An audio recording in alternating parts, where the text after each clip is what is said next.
আমি শ্রদ্ধাভরে স্মরণ করে বাংলাদেশের ঢাকার রাজা, সফল রাষ্ট্রনায়ক, সার্কের স্বপ্নদ্রষ্টা শহীদ প্রেসিডেন্ট জিয়াউর রহমানকে, সম্মানিত আমার সহযোদ্ধাবৃন্দ, দীর্ঘ 17 বছর আমরা আওয়ামী পেশিস্টদের নির্যাতন নিপীড়ন সহ্য করে আজকে মুক্ত বাতাসে আমরা ইফতার মাহফিল করতেছি।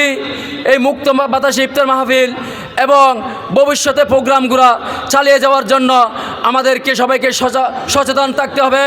কারণ আওয়ামী প্রেতাত্মারা আমাদের উপর ভর করে আমাদের এই সুন্দর সংগঠনকে নষ্ট করার জন্য যে পায়তারা নিয়েছে ওটা আমরা হতে দিব না।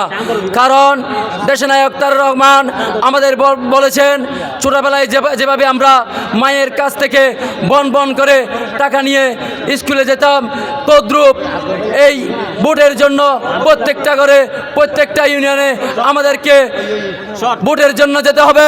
সুতরাং জনগণের পাশে দাঁড়ান, 31 দফা বাস্তবায়ন করুন। এই বলে আমি আমার বক্তব্য এখানে শেষ করছি। বাংলাদেশ জিন্দাবাদ, বাংলাদেশ জাতীয়তাবাদী দল জিন্দাবাদ, শহীদ প্রেসিডেন্ট জিয়াউর রহমান অমর হোক, দেশনেত্রী খালেদা জিয়া জিন্দাবাদ, তারেক রহমান জিন্দাবাদ, জিন্দাবাদ, জিন্দাবাদ।